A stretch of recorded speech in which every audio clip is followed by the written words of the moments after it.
Shalom a todos, sean bienvenidos a este estudio sobre las curiosidades de la Haftará. La Haftará es la lectura de los profetas que acompaña al estudio de la parasha semanal.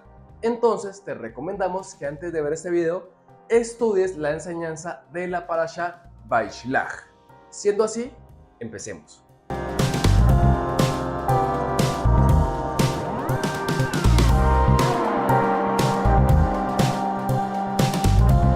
La Haftará de esta semana se encuentra en el libro del profeta Abdías, desde el capítulo 1, verso 1 hasta el verso 21. El profeta Abdías solo tiene un solo capítulo y todo tiene un solo tema, el juicio contra Edom, que es el mismo Esaf, más conocido en español como Esaú. Pero antes de estudiar esta profecía, es necesario saber qué fue de la vida de Esaf, sus descendientes, quiénes fueron, cuál fue su territorio, por qué podríamos cargarnos un pueblo o otro de la actualidad sin saber qué estamos hablando. Recuerda las palabras de Yeshua, de lo que sabemos, hablamos. En otra perspectiva, no podemos hablar si no sabemos de qué estamos hablando, porque normalmente solemos creer que Esaf o Edom es Roma, pero afirmar esto es tajantemente un error, y este error nos lleva a descontextualizar las escrituras en cuanto a este tema se refiere. Así que acompáñennos a este pequeño estudio de la historia de Edom y la repercusión que nos dejaron sus acciones en la actualidad, y cómo esta Haftará tendrá su cumplimiento. Pero antes de ir a este tema, vamos a estudiar con el More Agel la palabra hebrea de la semana. Adelante, More. Muchas gracias, Agel. La palabra hebrea de esta semana es la palabra Edom, que la escribimos con las letras Aleph, Dalet, Vav y Mem Sofit. Esta palabra es como un sobrenombre que tiene Esaf y traduce literalmente el rojo. Este nombre también se puede escribir sin la letra Vav, es decir que solamente quedarían las letras Aleph, Dalet y Mem Sofit. Con estas tres letras también podemos pronunciar la palabra Adom, que significa rojo en hebreo. Es muy importante la correcta pronunciación de los fonemas hebreos, porque si no lo hacemos así, en vez de decir Adom con M y decimos Adón con N, cambiamos su significado a uno totalmente ajeno. Pues Adom con Mensofit, es decir, con M al final, es el color rojo.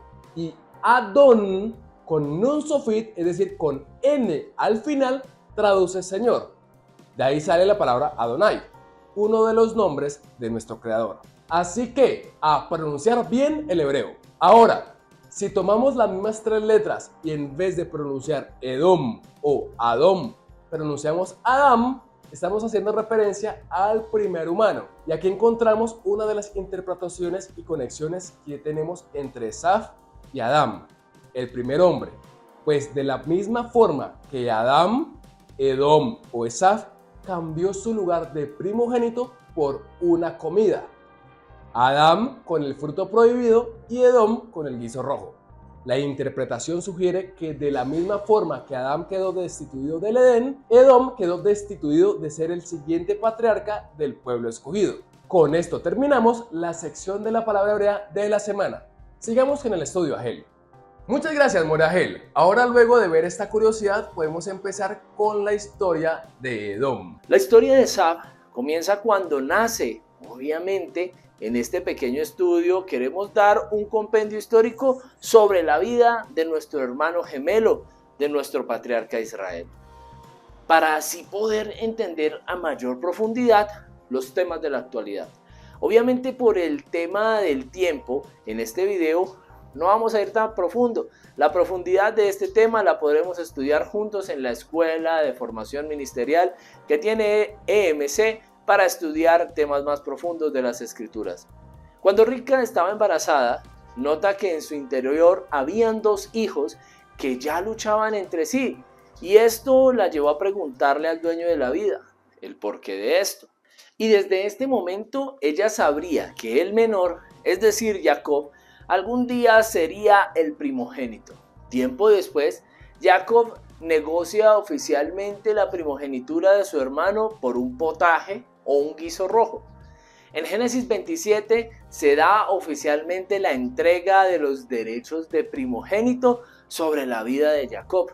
Pero luego de esto sucede un hecho interesante que nos deja ver que esta bendición que puso Isaac sobre la vida de Jacob no tenía que ver con una herencia material, porque luego que su hermano se disgustara por eso, su mamá le dice que se vaya a la tierra de Harán con su hermano Labán y que consiguiera mujer allá. Le dice que se vaya por poco tiempo mientras su hermano se calma. Lo curioso es que él estuvo en casa de Labán casi 20 años. Ahora, ¿qué es curioso? Que Jacob parte del lado de sus padres únicamente con la bendición de ser el próximo patriarca. Entonces Isaac llamó a Jacob y lo bendijo y le mandó diciendo: no tomes mujer de las hijas de Canaán, levántate, ve a Padán Aram, a la casa de Betuel, padre de tu madre, y toma allí una mujer de las hijas de Labán, hermano de tu madre. Y Elohim, omnipotente, te bendiga y te haga fructificar y te multiplique hasta llegar a ser multitud de pueblos, y te dé la bendición de Abraham a tu descendencia contigo, para que herederos de la tierra seas en que moras, que Elohim dio a Abraham.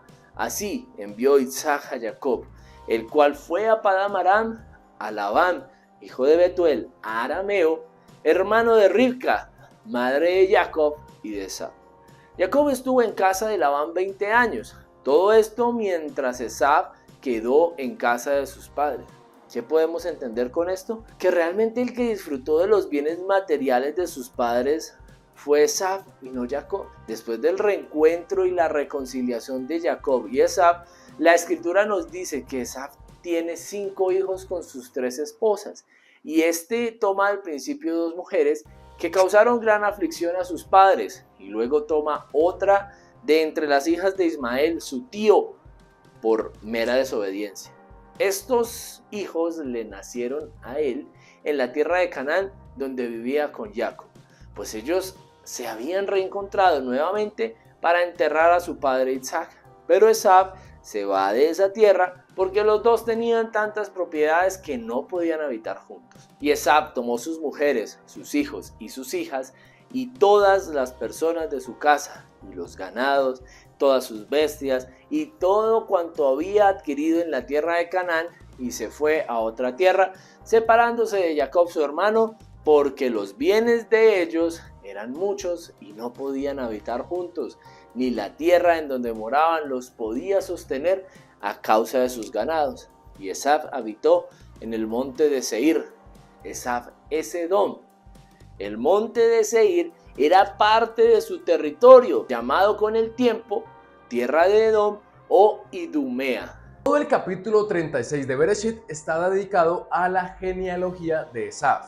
Te invitamos a que puedas estudiarla y contarnos en los comentarios que pudiste encontrar. Nosotros solamente vamos a mencionar algunos de sus descendientes, los cuales son necesarios para este estudio. Temán era el primogénito de su hijo Elifaz, es decir, que Temán era nieto de Esab.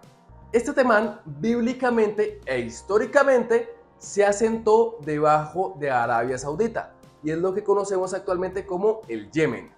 Uno de los hermanos de Temán era Cenaz, padre de los ceneseos o de los Kenesí, un pueblo del cual desciende Caleb. Este es el mismo Caleb que entra en la tierra prometida junto a Joshua y el pueblo de Israel. Otro de los hermanos de Temán y Cenaz fue Amalek, padre de los amalecitas, pueblo enemigo de Israel. Estas son las referencias puntuales de sus descendientes directos que daremos en este estudio.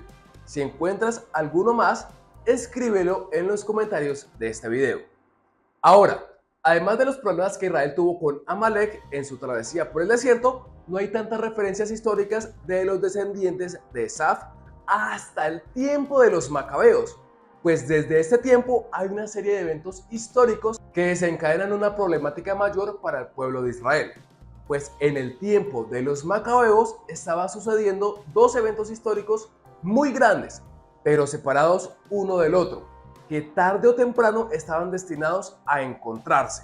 Estos son el imperio seleucida helenista y el imperio romano. Cabe aclarar que ya habían pasado casi 2000 años, pues el nacimiento de Jacob y Esaf ocurre aproximadamente en el 1900 antes de la era actual, y el tiempo de los macabeos ocurre en el 164 antes de la era actual. Es decir, que ya Israel había entrado en la tierra prometida, ya había pasado por el tiempo de los jueces y luego de los reyes. El reino se dividió en dos en el tiempo del rey Shlomo. Ya la casa de Israel se había ido a Siria y la casa de Yehuda había ido a Babilonia y ya había regresado. Con ella empezaron a surgir varias corrientes doctrinales, como los fariseos, que eran un movimiento religioso que procuraba el cumplimiento de la Torá; los saduceos, que eran los descendientes del sacerdote Sadoc; y los esenios, que eran una secta que luego se alejó para asentarse junto al Mar de Sal o el Mar Muerto. Estos son conocidos como el movimiento silencioso, pues no se supo nada de ellos hasta el descubrimiento de los rollos del Qumran. Con la llegada del imperio seleucida a Israel y a Idumea, que es la tierra de Edom, estos lograron helenizar a la población, prohibiendo la circuncisión y la lectura de la Torá a los israelitas. De aquí viene la costumbre de leer la Haftará. Estos a su vez prohibieron todo tipo de culto a los idumeos. Con el pasar del tiempo, los idumeos vuelcan todo su sistema de creencia y se helenizan del todo, mientras que en Israel se levantan los macabeos, quienes luchan por restaurar la Torá y lo logran. De esta manera se levanta fuertemente el imperio asmoneo, liderado por Juan Hircano, hijo de Shimón, el último de los macabeos. Los macabeos eran de la tribu de Leví, asimilada a Judá, por eso se les suele llamar judíos. Es como a las 10 tribus del norte que no se les suelen llamar por separado, como Rubén o Gad, sino la casa de Efraín o de Israel. Cuando Antíoco muere, los asmoneos, liderados por Juan Hircano, hijo de Simón Macabeo, se puso en marcha y conquistó posiciones estratégicas como Madaba, Saquem, Edom, Bet-Shean y Samaria. Si en principio era amigo de los fariseos, bien, pronto estos le quitarían su favor al ver lo que sería la nueva dinastía reinante, con actos políticos que contradijeron a aquellos religiosos, como declararse a sí mismo sumo sacerdote sin ser descendiente de Sadoc. Entonces no solamente era rey, sino que también era sumo sacerdote. Al conquistar esas tierras, no solamente las hace parte de su imperio, sino que también obliga a sus habitantes a circuncidarse y a convertirse al judaísmo.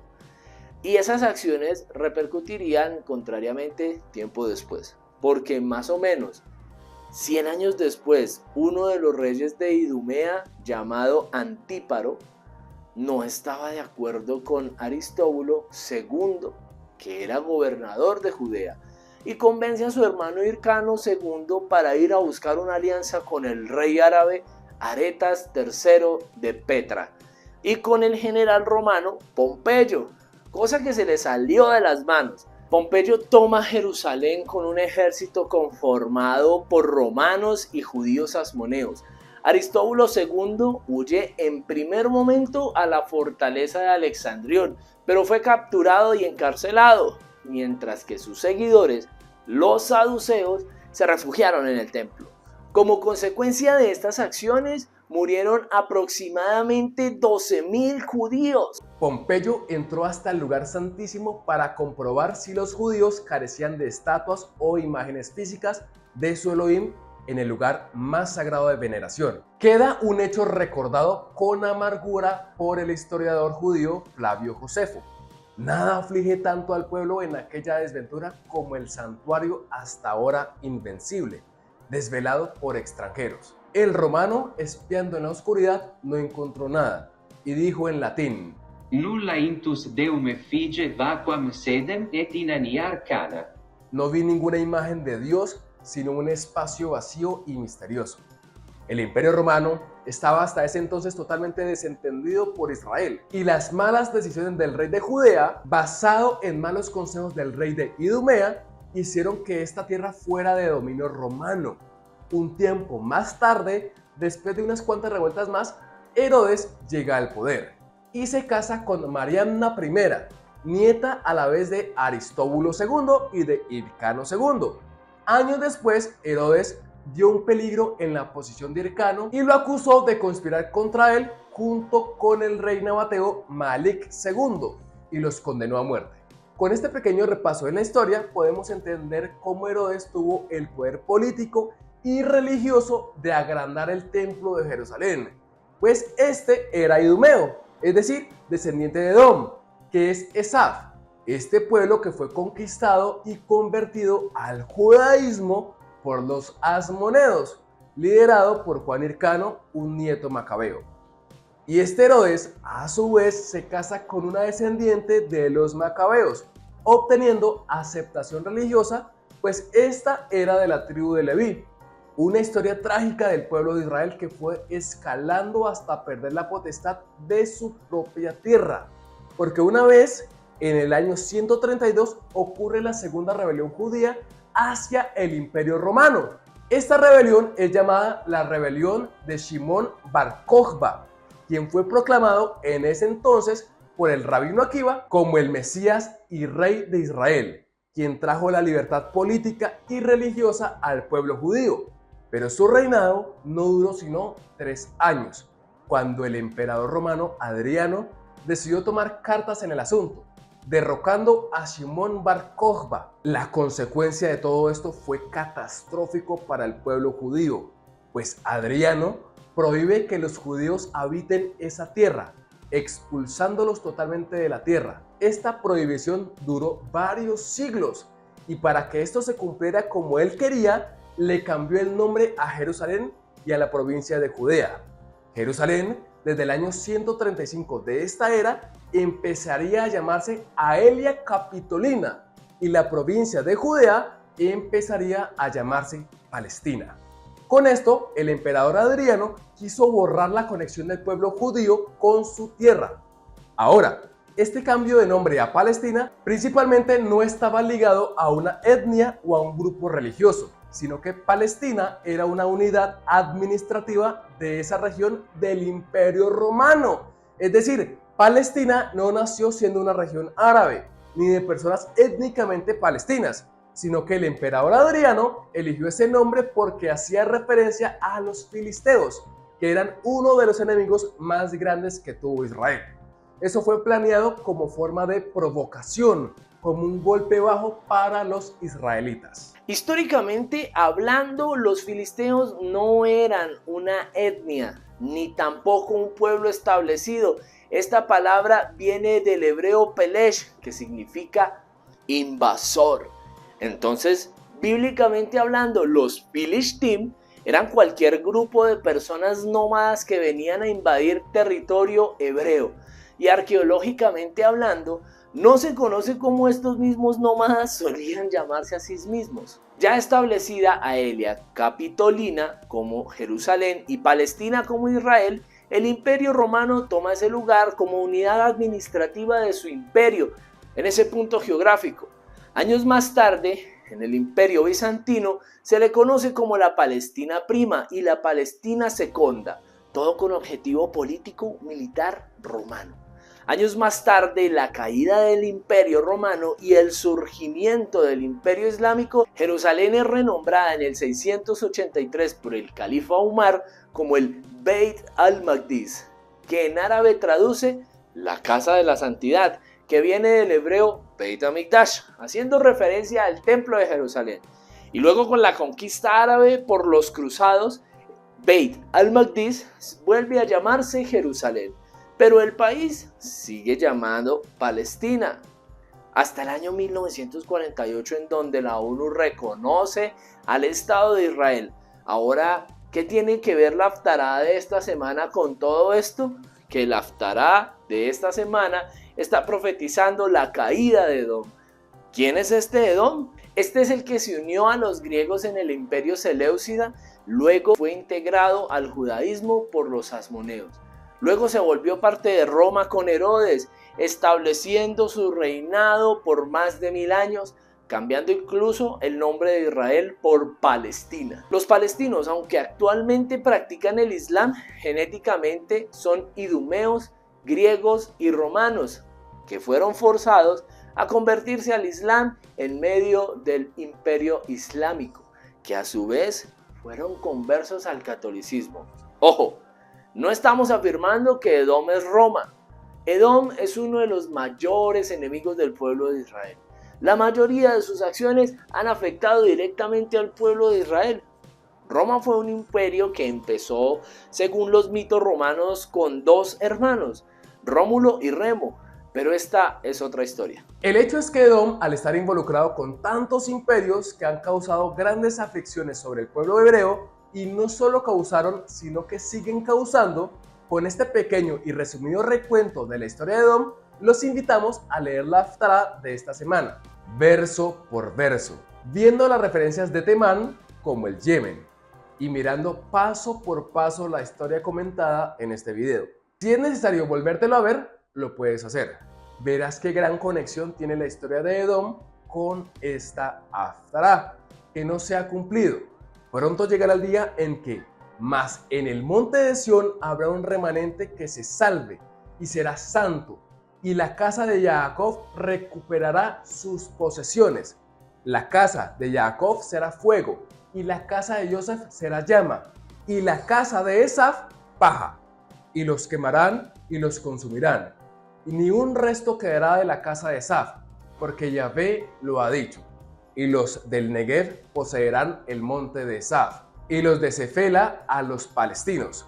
Poseerán también los campos de Efraín y los campos de Samaria, y Benjamín a Galaad. Y los cautivos de este ejército de los hijos de Israel poseerán lo de los cananeos hasta Sarepta, y los cautivos de Jerusalén que están en Sefarat, esto es en España, poseerán las ciudades del Negev, y subirán salvadores al monte de Sión, para juzgar al monte de Esaf, y el reino será de Yahvé. Y todos decimos amén. Amados, el estudio de hoy se alargó un poco. Los invitamos a que se suscriban a este canal y que apoyen este contenido dándole un me gusta, comentando y compartiendo con sus amigos y familiares. Shalom Alejem.